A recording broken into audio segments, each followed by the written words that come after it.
Welcome to the Akashic Reading Podcast, presented by AkashicReading.com, the place where you can learn to access your soul's wisdom, or at least stop digging the hole any deeper.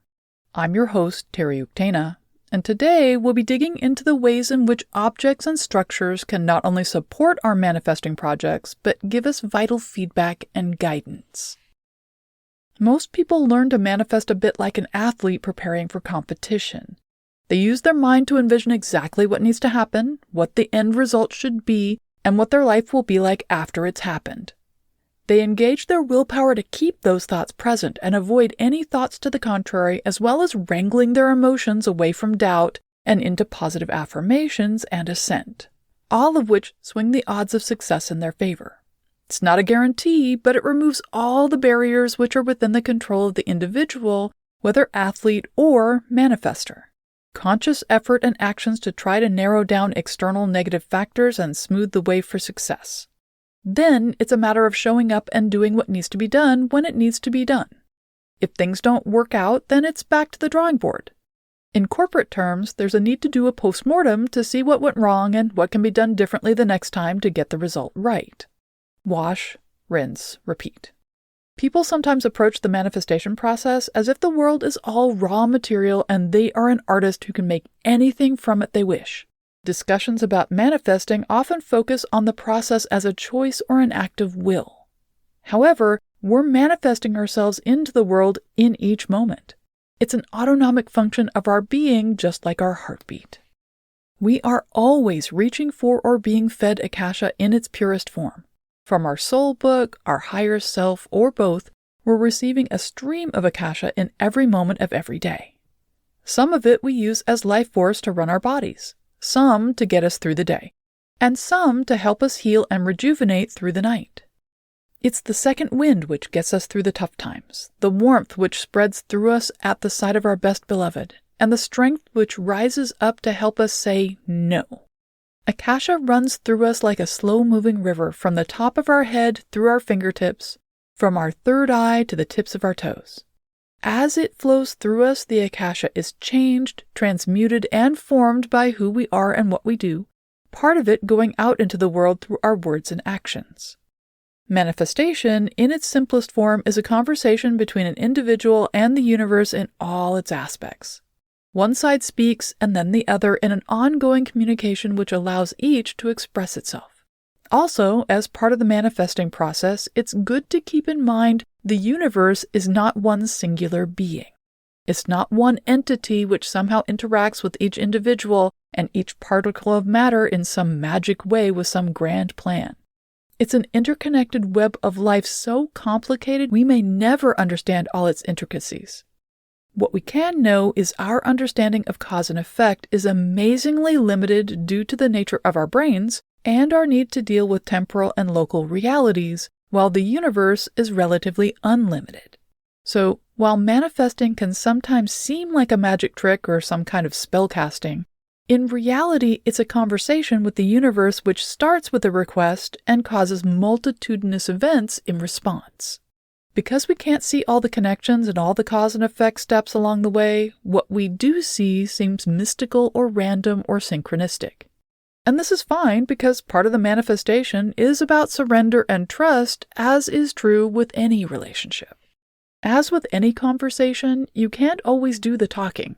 You have to listen as well and give the other side equal time, which is why, once you've formulated your request, you shouldn't dwell on it.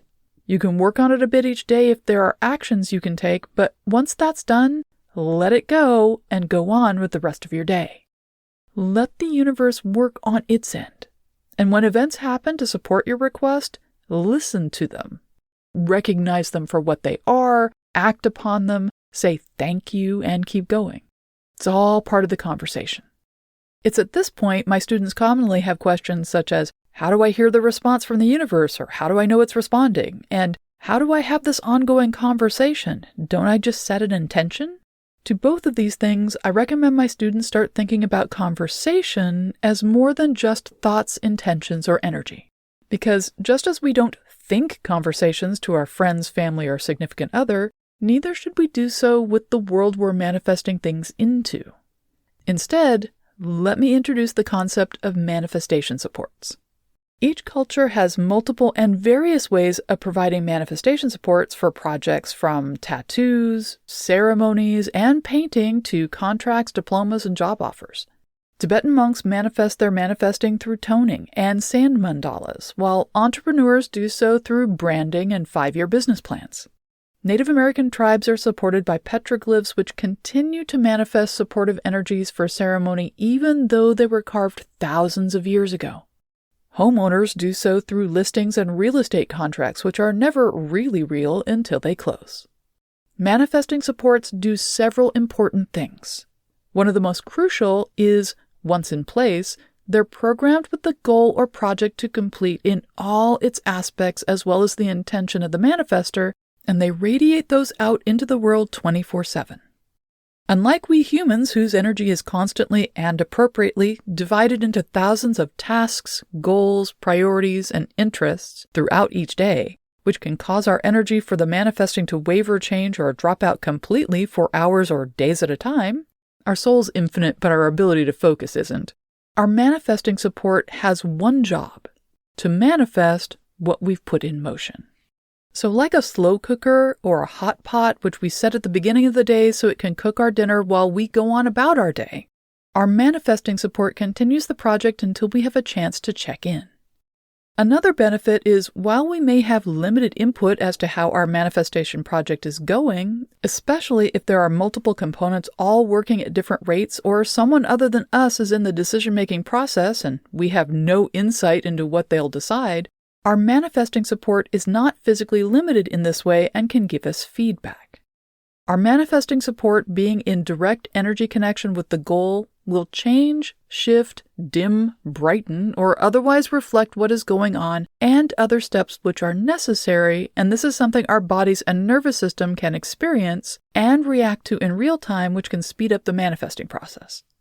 It can also help us calm down, not overthink things, not fiddle where fiddling will just muddy the water or tell us everything is going to plan. So what is a manifesting support? Well, it's whatever you want it to be or what works best for the situation. Some people work with lists activated by setting a crystal on them. Others use art or craft in one way or another. Since scrapbooking came into being, it's no longer necessary to have artistic skill in order to work this way. Everything now can be a sticker if you can get an adhesive which is strong enough to keep things connected. I mean, you could probably make your car into a sticker, but it would be less dangerous if you attach stickers to your car. You can make clay figures or dolls, use adult or not-so-adult coloring pages, create playlists you have on repeat in the background, collect items which represent the goal, because sometimes more is better until it becomes hoarding, which brings on decluttering and intervention. You can also work with altars, change your wardrobe to dress for the new aspect of your life you're trying to manifest, create space in your home where this new thing or being or way of living is meant to be, and much more. And how do you know what support to use? How do you keep from being stuck because they're all the options and the concept is overwhelming? Well, this is where intuition is incredibly useful and one of your best allies. Each of us will know intuitively what would work best for us to get the kind of communication and manifesting support we need. This could be because you've had an image in your head which comes up every time you think of what you're manifesting. Or you have an urge to hold something, touch things, move aspects of things around like cards in a tarot deck, or build the setting you want to be in so you can experience it outside of your mind's eye. You may want to graph things out so you can see the big picture, bring all the various pieces together to make one unified whole like Frida Kahlo's painting called Heart to Heart, or something else entirely. It's rare someone truly doesn't know what their manifesting support can be, but more often they tell themselves they can't have it because they don't know how to make it, get it, do it, or feel for some reason they aren't allowed to have, do, or be that thing in this time in their life. What is necessary isn't usually more learning, it's permission. What this looks like for me is setting aside all distractions so I can focus on starting a conversation. Think of this like sitting down at a coffee shop, pub, or restaurant to talk with a friend. Once you're both settled, your attention should be on each other, and a good conversation is not one in which you listen only to get what you want or to respond, but one where you allow yourself to be interested in what the other wants to express.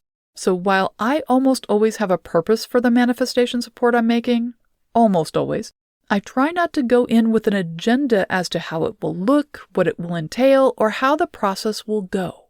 Just as with friends, there are boundaries which keep things healthy and positive, like don't sneeze on their food or kick them under the table. But within those boundaries, there's a great deal of room to do the things the way we choose, and this way is a combination of both parties. Let me clarify what I mean by conversation in this context. For those who want to work on improving their intuitive skills or learn how to apply Akashic energy to their spiritual practice, this is a good way to get started. When beginning an altar process, I tune my attention to the Akashic energy all around me and specifically to the energies which I want to work with for this project. This is similar to how a Reiki practitioner will begin to run energy through themselves and their hands in order to work with a client. Once I'm tuned in, meaning I'm listening, I will begin gathering what I need as far as physical items and starting to put it all together. For me, this starts with the container I'm using. A canvas if I'm painting, journal pages or paper if I'm collaging, the space I'll be using for clay, the coloring book, the area for my musical instruments, and so on and so on. These are the foundation which sets and holds the energy for the conversation. This is the coffee shop with its table. I repeat this process over and over with each item I'm using, paint, clay, paper, pencils, including listening to where the item is placed, how it works in relationship to the others, and if it should or should not be used at all, which sometimes changes once other items are already in the mix. It's not unusual during this process for me to feel the need to swap out something I thought I would use, or feel the need to add something, or leave something out which ends up being unnecessary. Once I think I'm done, I stop for a moment and broaden my attention back out to the whole. Is it done? Does it need anything further? Am I ready to start using it? Sometimes it tells me it's done and I can feel it because there's a felt in my body kind of click, and then the energy starts radiating out on its own.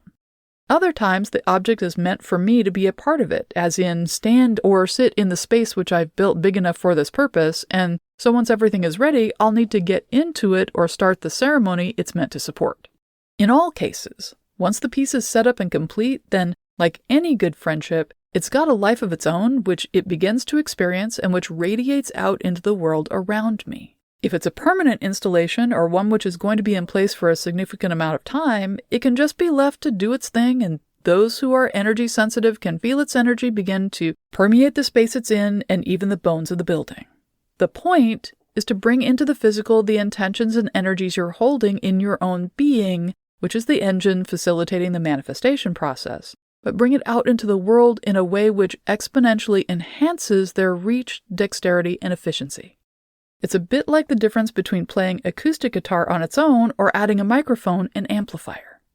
It's basically the same experience for the musician, but greatly enhanced for the all that is. And if you record the music while it's being played, then it enhances it even further by giving it greater reach through time as it's played over and over again. And the various audiences can give feedback which can be perceived by the musician through the guitar as it becomes fluid or struggles, through audience participation or lack thereof, through social media interaction or downloads of recordings, plus much more. Which means the artist can then choose to adjust what they're doing and how they're doing it, which updates the performance, and the cycle continues. This works with any manifestation support. An altar can feel great and look wonderful and then start to feel cold, uncomfortable, or irritating. This is them responding to your conversation starter. Going back to it and adjusting what's there, how the various items are stacked or relating to each other, or letting it end by taking it apart so you can start fresh, is you replying back to them. Wash, rinse, repeat. With art, craft, collage, stickers, this can look like adding to an art piece, making a new one, which is a response to the old, getting new inspiration, which takes the image in a new direction, working with the fact no matter how hard you try, the image refuses to do or be what you're attempting. This is not usually a skill problem, but information on why the manifestation project isn't going the way you're attempting to have it go. Or even focusing on one particular part of the original image and blowing it up to be the central focus of a new image. Another matter to keep in mind is things may not unfold exactly as you expect them to. Like all creations, the end result is never exactly like what you've seen in your head, but it's a reflection of your skills and abilities of the moment interacting with the materials on hand. That's a great part of all creative processes, whether in art, construction, or business. Manifesting something will bring an end result, which will be what you asked for, but unique to your situation, the resources at hand, and responsive to the moment. And receiving it will change you, and this will take you to the next thing you wish to manifest. Such is the interconnectedness of life. So be open to what the universe brings, be flexible so you can appreciate all the opportunities being offered, and listen so you don't miss what is put in front of you. Another thing manifesting supports are great for is dealing with fear. People speak about fear as detracting from manifesting. And this can be true, but it depends on what you mean by fear. Being afraid of something in real time, like an oncoming car or a bear standing next to you in the woods, or the decorative railing on the balcony of a high-rise apartment, are all good fears which help your body gear up to keep you safe. They help you manifest well-being by allowing you to deal with a dangerous situation. Fear of something which has not yet occurred, such as an interview, date, bill, or response to a request, are called dirty pain, as they're fears we generate in ourselves without any external source. They're worries which don't help us and take our energies away from positive actions. In the short term, they can help us reduce our emotional response and might nudge things onto a more positive course if they weren't already headed there. But once this is done, these actions become unhelpful and possibly a hindrance. For the manifesting process, this kind of fear doesn't prevent the manifesting working, but it allows the conversation to manifest what is feared rather than what is hoped for. Imagine this like being in a room full of people and trying to talk with someone over the sound of other conversations. In essence, what you want to manifest, you're saying rarely and at a whisper, while what you're afraid of, you shout over and over again. Manifesting supports can represent or reflect fear, but they don't feel it themselves. This means when we begin to create them using our intuition, letting ourselves know what we know and beginning to bring this into being one piece at a time, what we're creating will resist our fear or reply back to us with an adjustment showing we're understanding the process differently from what is coming into being. We may try to make the picture with a dark or menacing background, but it refuses, turning lighter, adding peaceful landscape. Or we may try to make the image fierce, but it ends up looking compassionate and welcoming. Once manifesting supports have started working, they will also resist us fiddling with them if why we're doing so is because of our dirty pain. We can try to add or subtract things or make something new, but all our attempts fail or become such a struggle we stop because the manifesting energy simply doesn't match what we're seeing or feeling as an impending problem. If we're able to listen to this, step back and take in the fact our manifesting support is refusing to support us in our pain responses, then we can look for the root cause or trigger for them, which more than likely is not contained in the manifesting goal, and therefore begin the process of dealing with them directly. Manifesting supports are an amazingly effective way to get not only the most out of our manifesting efforts and improve our ability to succeed, but also open up entire new avenues for us to manifest in. They also offer us additional ways to examine our biases, internal monologues, and narratives which might have been holding us back. And that's all the time we have this week. If you're interested in knowing more, check out my website, akashicreading.com. Thank you to my patron of honor this week, Jennifer Keene. If you're enjoying this podcast, please consider supporting it by subscribing on Patreon. For just $5 a month, you can join in weekly patron-only classes, see all my other offerings, and get regular updates about what I'm working on at patreon.com/TerryUktana. Thanks. Bye.